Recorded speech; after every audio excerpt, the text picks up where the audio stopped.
with a group of veterans here at the Veterans One Stop in Waco, Texas, and we are studying the book of Acts. And this morning we are going to continue our study by going into Acts chapter 23. And so if you have Bibles, I'd encourage you to open them up to Acts chapter 22 and 23. So coming now to our group here, last week we took a detour and we talked about Holy Week and the time of preparation for Easter. And we just before we went live here online, we talked a little bit about our Easter services at our churches and how much we appreciated that. And even though it was cold in the morning for sunrise services, it was still a great time of fellowship and gathering. And I'm glad that everyone here was encouraged by that service. But now, after that detour, we're coming back to the text of Acts. And I'm going to just remind us. So if you remember the setting, Paul has completed his 3 missionary journeys. He's made his trip back to Jerusalem. He was there in Jerusalem, going about his life, really, at the temple courts. And he was suddenly identified, and there was a riot that took place, and he had to be rescued by the Romans. The Romans were going to punish him to find out what was going on, but then he said, "No, wait a minute, I'm a Roman citizen. Hold on, you can't do that." And so they held off, and they brought him before the Sanhedrin. This is in chapter 22. And then before the Sanhedrin, he tells his story, and the story goes well right up to the point where he records the fact that Jesus told him to go to the Gentiles. And let me just ask you, what happened when he tells the Sanhedrin that Jesus told him to go to the Gentiles? What was their response? Blasphemy. It wasn't, thank God, the Gentiles are going to hear the great word of... No. No, it wasn't that at all, was it? It was, this is blasphemy. How could you consider going to the Gentiles, those heathens, right? So how many times in our lives have we looked at people who are in the midst of struggle, whether that might be addictions, homelessness, poverty, or some other problem, and then just looked at them and go, heathen? You're not supposed to do that. You're right. You're not supposed to do that, right? And yet, That's the flesh. that's the flesh. That's right. We are called to be people who come alongside, who encourage and strengthen and minister with and to those who especially are in need, whether that's physical need or emotional or spiritual, whatever kind of need there might be. We walk beside and we are, like Jesus, willing to give up our lives for the sake of others. That's what we're called to. Take up our cross and follow him day by day. And so here, though, the Sanhedrin, they were just blown away by the fact that Paul was saying that he was called to the Gentiles. And so at that time, the Romans had to rescue him, and he claimed his citizenship. And then the next day, this is in chapter 22 and verse 30, the next day, since the commander wanted to find out exactly why Paul was being accused by the Jews, he released him and ordered the chief priest and all the Sanhedrin to assemble. And he brought Paul to stand before him. And they looked straight at the Sanhedrin, and he said, "My brothers, I have fulfilled my duty to God in all good conscience to this day." So let me back up for just a moment. I said that the crowd went crazy when he talked about going, to the Gentiles. That was actually the broader crowd. Now he's being taken specifically to the Sanhedrin. And so at the Sanhedrin, he says, "My good conscience, I've served God in good conscience to this day." And at this, the high priest Ananias ordered those around, standing near Paul, around Paul, to strike him on the mouth. Yeah, quap. He's going to, try to shut him up. And Paul said to him, "God will strike you, you whitewashed wall. You sit there to judge me according to the law, yet you yourself violate the law by commanding me that I be struck." What do you think of that? Did you guys talk about this last week? No. This is actually, these notes are actually at the end of my notes for chapter 22. From the same thing that Jesus told this guy, said, "You are nothing but white Okay. Jesus didn't hold back when he was sometimes talking to the Jewish leaders and others that were hypocritical in their actions. So what about Paul here?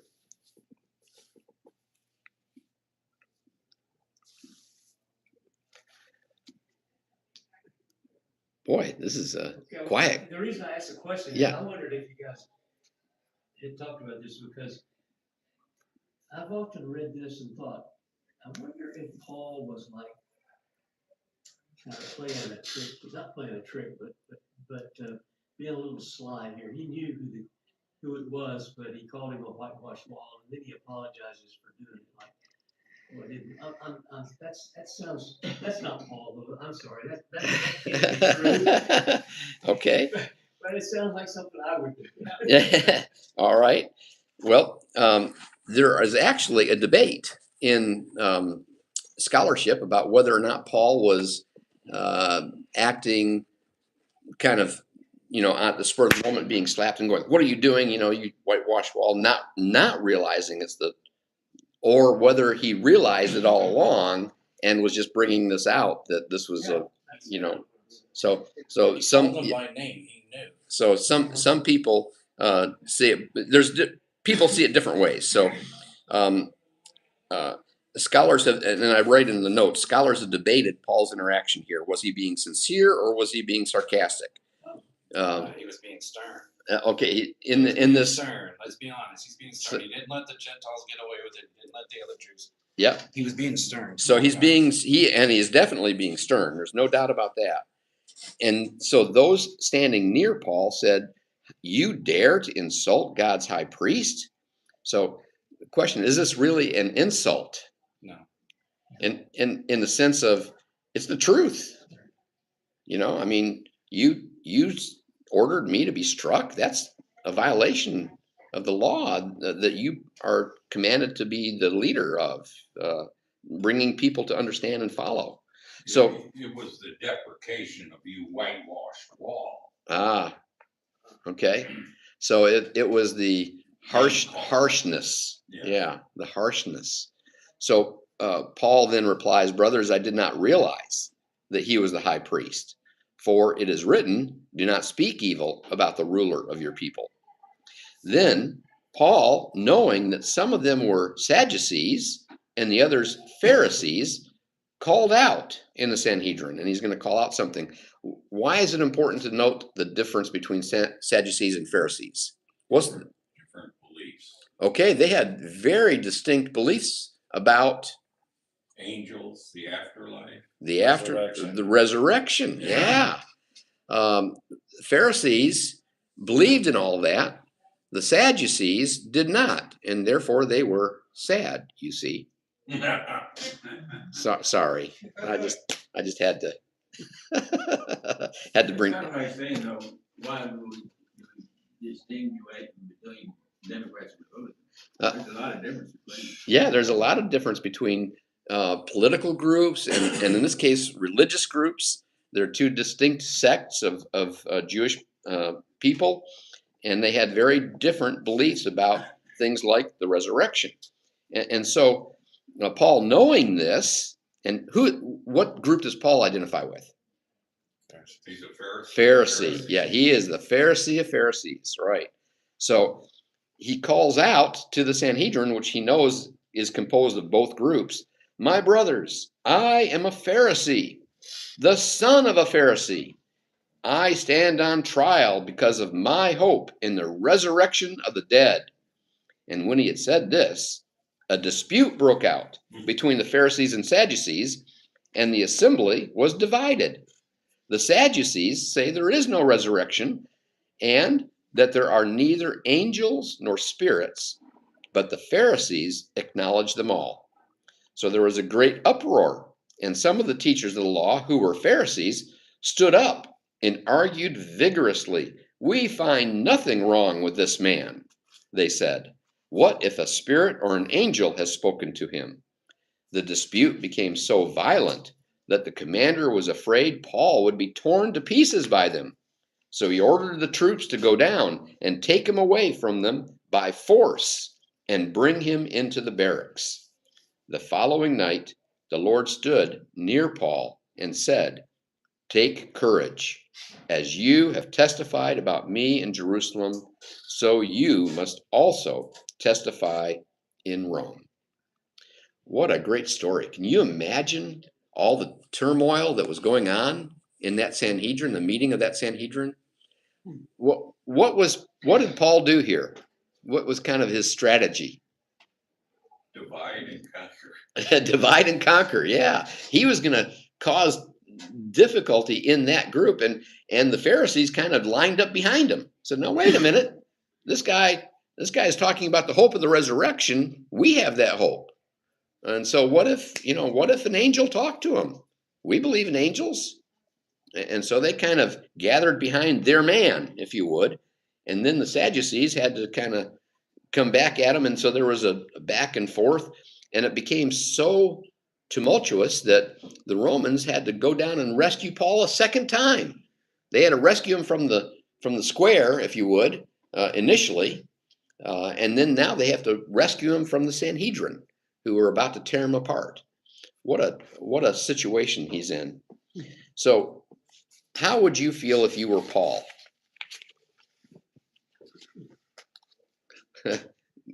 Gary, you're laughing a little bit.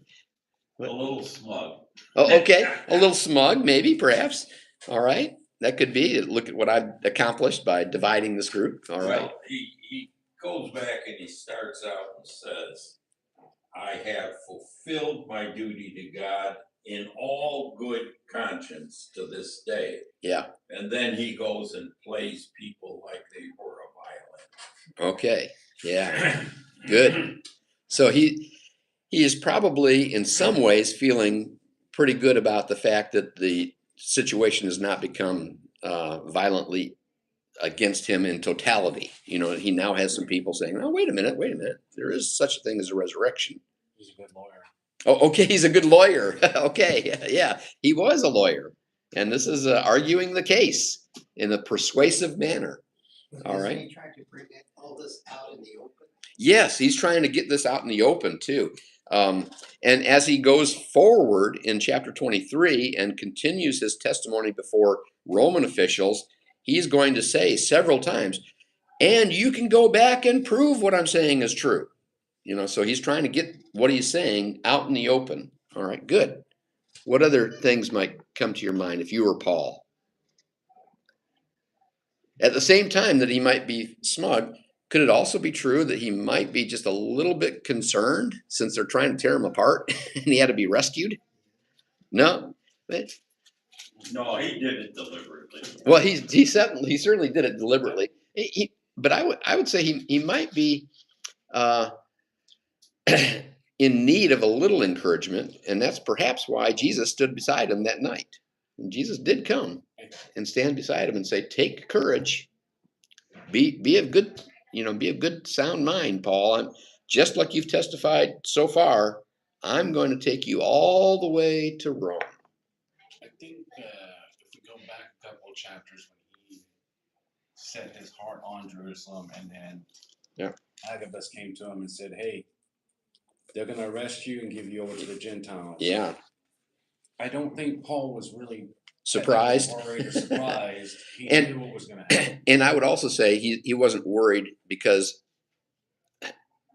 like so many others before him, like the great prophets of the Old Testament said, I'm not worried. Open your eyes and look out there. Oh, there's 100,000 angels out there. He's already written the words, for me to live is gain, and for me to die is yeah. I forgot how he said it now, but basically. Yeah. So he has great confidence in Jesus. There's no doubt in that respect in his mind. And yet Jesus appears to him and says, take courage.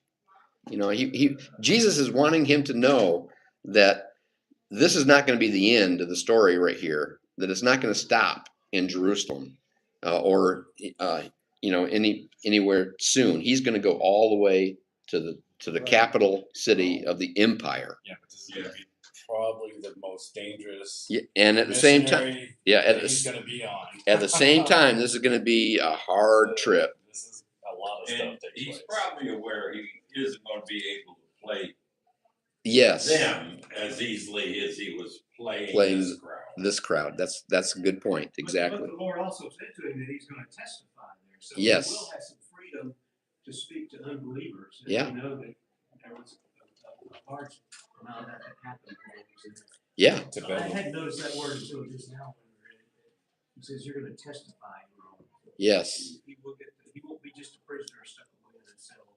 Yeah. When you're on your cruise, me and Mike kind of came up with the same idea that this is his final missionary, but now he's going to the very source where he's gone to Angel Knock and all that. Now he's going to the very heart. The heart of the enemy's territory. That's right. He's going right into the very heart of the enemy's territory.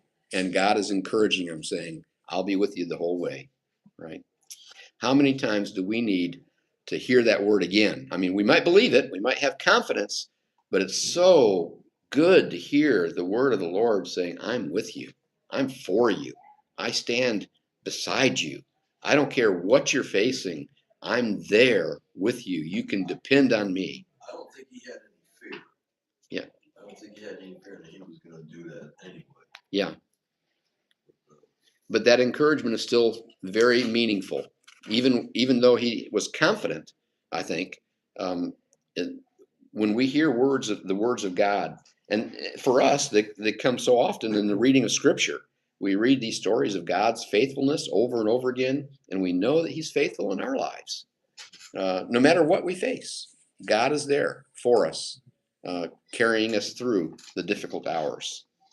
So, the next morning, the Jews, wanting to be good guys, decided that they would let Paul go. No. Next morning, the Jews formed a conspiracy and bound themselves with an oath not to eat or drink until they had killed Paul. More than 40 men were involved in this plot. And they went to the chief priests and the elders, and they said, we've taken a solemn oath not to eat anything until we have killed Paul. Now then, you and the Sanhedrin petition the commander to bring him, that's Paul, before you on the pretext of wanting more accurate information about the case. We're ready to kill him before he gets here. Wow. So this is a situation. He's under a death threat now, right? There's a plot afoot to kill Paul, and they're doing it in conspiracy with the chief priests and the elders and others to get the Sanhedrin to call him out so that they can grab him before he even gets there. So the son of Paul's sister, who would that be? What's the name for the son of Paul's sister? Nephew, that's right. Paul's nephew heard this. I don't know if he was just standing around. The text doesn't tell us, but somehow he was in the presence when this was being discussed some way or another. And so when he heard about this plot, he went into the barracks and he told Paul. You remember Paul was under guard in the barracks, but because he was a citizen, he had some freedom. So friends and family could come and go and help him with his needs. And so this nephew was able to get to Paul. And when he got to Paul, he told him about this plot. And so Paul then called one of the centurions and said, take this young man to the commander. He has something to tell him. So the centurion took him to the commander, and the centurion said to the commander, Paul the prisoner sent for me and asked me to bring this young man to you because he has something to tell you. And so the commander took the young man by the hand and drew him aside. And he asked, what is it that you want to tell me? He said, the Jews have agreed to ask you to bring Paul before the Sanhedrin tomorrow on the pretext of wanting more accurate information about him. Don't give in to them, because more than 40 of them are waiting in ambush for him. They've taken an oath not to eat or drink until they have killed him. They're ready now, waiting for your consent to their request. Wow. So can you see the tension in the story, how it's building, and this plot to take his life is it's all organized, it's ready, it's set. The trap has been set, And all that's needed is the word of the commander to bring Paul, and that trap would have been popped right there. And Paul's life very, very quickly could have been ended at that moment. So when the commander heard this, the commander dismissed the young man and cautioned him, don't tell anyone that you've reported this to me. Now, what are you going to do as the commander? First of all, you're not going to give in to the Jewish request. You're going to realize, there is a conspiracy. There's a plot afoot here, and I could get in trouble if my prisoner gets hurt. That's right. My prisoner, who is a Roman citizen, gets hurt by these Jews. I got to protect this Roman citizen. So, number one, he's not going to give in. So, what's he to do? Get ready for the ambush. Okay, get ready for the ambush. That's one way. So, when you had a problem in the military, who did you take it to? The next in command. That's right. It goes. You pull it up the chain of command, right? If you're a private, you go to your sergeant. If you're a sergeant, you go to the staff sergeant. If you're, and on and on. You pull it up the chain of command, and this commander, who's over the centurions, he says, I need to pull this up the chain of command. I need to get this guy to a higher level and protect him. Be aware of this possible ambush. So, in verse 23, what does it say he does? He calls what? Two of his centurions. 2 centurions. And how many troops does a centurion command? 100. So there's 200 troops, right? Get ready. And he says, get ready a detachment of 200 soldiers. Now, if you just stop right there. That's enough for just about anybody to give pause to trying to attack Paul. But the commander's not going to leave it just there. He's going to make sure that Paul is protected. So not only does he call 200 soldiers, he calls who else? The cavalry. Who served in the cav? Anybody serve in the cav? Okay. He also sent a letter to Felix. Yes, there's going to be a letter as well. But why did he take the Jews seriously? Like, there's something about this really interesting that this centurion took this Jew's report seriously. Yeah, that's a good question. I'm just saying, why there's no evidence of him investigating this. Well, it doesn't say anything about him investigating it, and so we don't know. But for some reason, and I don't know why, he took it serious. Yeah, and he decided. He must have maybe known. It's also the power of a Roman citizen. Yeah. Yes, that was so powerful. That's right. The fact that Paul was a Roman citizen. Just curious. No, absolutely no chance. He doesn't want to take any chances with this. Yeah. So he pulls out the infantry and he pulls out the cavalry. And if you served in the cav, you know that's high speed stuff, right? I mean, this is the hard hitters, the big guns. And so a detachment of 200 soldiers and 70 horsemen. And then this is interesting, and 200 spearmen. Now, if you have many Bibles will have a little note next to the term spearmen. It'll have like a letter or something, and you can read down in your notes or whatever a little description of that. The Greek term that's used there for spearmen is actually a unique term. It's not used anywhere else in the Bible, nor has it been found, at least to date, in any first century Greek manuscripts. We just don't know what this term meant. It's some military term. So they're guessing when they say spearmen, trying to translate, trying to understand. It could be a number of different things. One scholar that I read suggested that it had to do with pack animals, the number of pack animals being required. Spearmen it could very well be 200 more people who were holding spears. I don't think God would not put a word in there that didn't mean what it meant. To sit there and say that God guessed on what was going to be put there, No, that's no, I'm I'm just not. saying that. I'm not saying that God doesn't know, or I'm saying we don't know, because the word is unique in ancient literature, and so we have to try to figure out what that term means.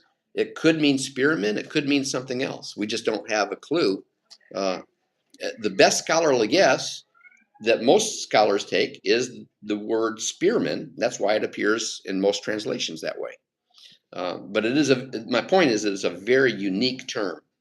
So when you take the whole overall thing, what you're looking at is possibly 470 individuals sent to protect Paul. This is going to hold off any 40 or 50 man, kind of detachment from the Jews. So they provided a mount for Paul so that he could be taken safely to Governor Felix. And then he writes a letter. By the way, they're going to go. I missed this. They're going to go to Caesarea at 9 tonight. So he did not wait for the morning. He did not wait for the light. He said, "We're going, and we're doing it now. This mission's too important to protect the Roman citizen Paul." And so they take off that night. Now, if you who served in the infantry? Served in the infantry as well as cav. Okay, there you go. Count. Cav is the infantry. Well, it's a little bit more than that, but yeah. So if you've served in leg infantry, where you're walkers, you're light infantry, they're being sent off on a mission to walk, and they're going to walk that night 30 some miles, and then they're going to turn around and come back the next day. That's a lot of traveling. And if you've ever done extensive walking, you know this is not an easy task. They're being sent off on an important mission. And so he writes this, he prepares them to take off that night, and then he writes a letter to Governor Felix, up the chain of command. And he says, the letter as follows: Claudius Lysias, which, by the way, is the name of the commander, right? Now, notice the commander names himself as Claudius Lysias. Lysias would be his name, and he probably added Claudius because if you remember, he got his citizenship how? He bought it, right? And so he's giving honor to Claudius as a way of thanking, the higher ups for granting him citizenship. So he takes on that Roman emperor's name. So Claudius Lysias, to His Excellency Governor Felix, greetings. This man was seized by the Jews, and they were about to kill him, but I came with my troops and rescued him, for I had learned that he is a Roman citizen. And what's wrong with that description? It's got the order wrong. You arrested him before you knew, right? Yes. He's making it sound like I knew a Roman was in trouble, and so I went out there and with my soldiers and rescued him from those rascally Jews, right? And the truth of the matter was he was going to flog him until he found out that he was a Roman citizen. But so he's making a show, kind of, playing himself up. He's kind of self-serving in this respect. And so I wanted to know why they were accusing him. So I brought him to their Sanhedrin, which is an explanation. This is a real thing that happened. And I found out that the accusation had to do with questions about their law. But there was no charge against him that deserved death or imprisonment.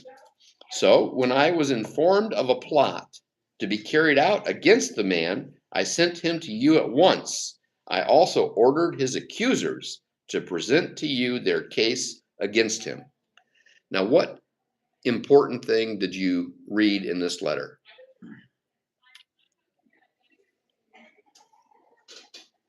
What important aspect about this case did Lysias make clear? They have to prove that he was guilty. Yeah, there were charges based on their law, the Jewish law, but what? Nothing against Roman law. Yeah, there's nothing against Roman law that would cause him to deserve death or imprisonment, or even imprisonment. He shouldn't. In other words, yeah, he should be declared innocent as far as Roman law goes. So the implication of this to him is that I can't punish him because he's not worthy of punishment, but I can't turn him loose because these guys are going to kill him, whether legally or illegally, they're going to try to kill him. Yeah, exactly. He's in a bind. Yeah. He was the high priest, wasn't he? No, this is the commander writing this letter. That's what he said, that they turned him over to the Romans. That's why he's claiming that my troops came and rescued him, because I'm the Roman commander and I saw that a Roman citizen was in trouble, so I'm going to go out and well, again, that's not the way it really happened, but he's making himself he's making himself look good. He's taking credit. He's the hero, right, in this story. But he's saying here that Paul didn't do anything against Roman law that deserved death or imprisonment, but he's in a tight spot because the Jews were going to kill him if he let him go. So that's why I'm sending him to you, and I'm going to let the accusers come before you. Now, this is Caesarea is about 70 miles from Jerusalem, depending on the exact route that you go. And it was not an easy route. It was over mountains that they were traveling. So this was a hard way to go, a hard route of marching that they went. And they even put Paul on a mount for the trip. And so the soldiers, it says in verse 31, carried out their orders, took Paul with them during the night, and brought him as far as Antipatris, which is about 30 miles from Jerusalem, about halfway. The next day, they let the cavalry go on with him while they returned to the barracks. So again, light infantry had to turn around and come back. The cavalry kept on going. And when the cavalry arrived in Caesarea, they delivered the letter to the governor, and they handed Paul over to him. So the mission was accomplished in terms of the two things that they set out to do: write a letter and deliver the letter, and bring the prisoner Paul safely to the governor. The governor read the letter, and then why did the governor ask what province he was from? Why would the governor do that? What province Paul was from? That would establish if he was telling the truth. What? Yes. So he had to establish if he was telling the truth. He also had to figure out, was Paul in his jurisdiction? And as it turns out, since he was from Cilicia, he was. That was part of the jurisdiction. And so he says, learning that he was from Cilicia, he said, I will hear your case when your accusers get here. And then he ordered Paul be kept under guard in Herod's palace. So we have this great trip that they made from Jerusalem all the way down to Caesarea Philippi, which is the Roman capital on the Mediterranean Sea. And I think I mentioned this to you before. I had the opportunity to go there when I visited Jerusalem. And it is a Roman city. It is a city that was built in the Roman style and Greek style. It's amazing.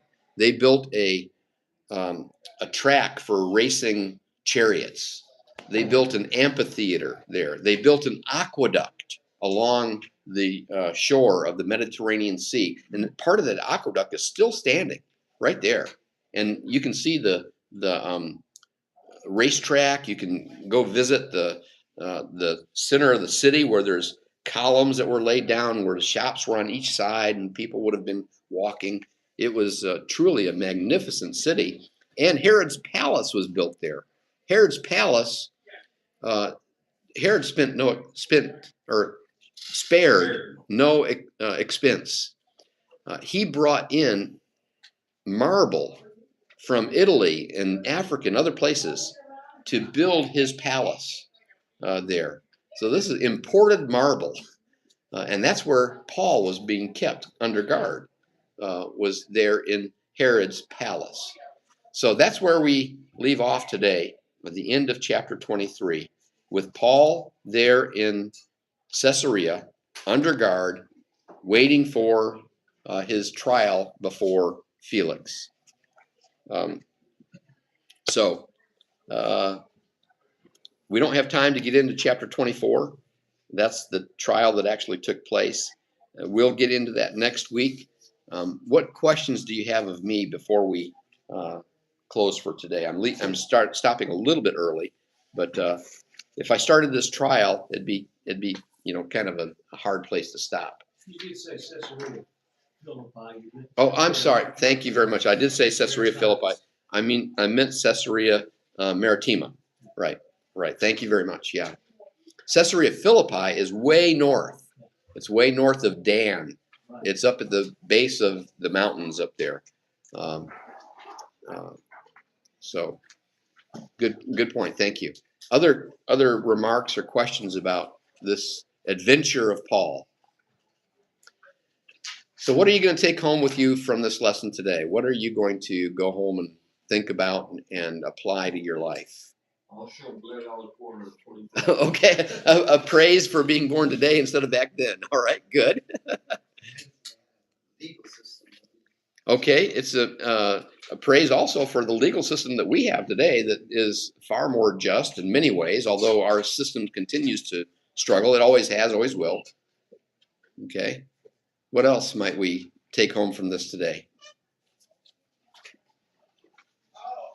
I'm like the boldness of Paul, the confidence that he had. Okay. It's something I wish I had a little more of. I think that Jesus came to you last night. Yeah. Good point. Look, man, you're right, Billy. If Jesus spoke to me and said, "I'm going to take you to Rome," don't worry. Yeah, I'd be all right. You'd be all right. Okay. So let me just say, when we read Scripture's words of God's promises to us today, we can take those home just like Paul did the words of Jesus that night. We can be confident in those words. So that's a great message to take home with us today. That God plan overcomes all human Okay. interference. Great. That's a great reminder. Yeah. Paul was doomed, by this conspiracy and plot had it not been for God. Really, there's no doubt. Put in the nephew. Yeah. Where he wouldn't normally be. Yeah. To be able to report this and get this for whatever reason, which we don't know, he was able to account for this, and God works through all these things to see that his will is done. And God continues to be at work in our world today. All right. Well, thank you very much. And we'll see you out at lunch in just a minute.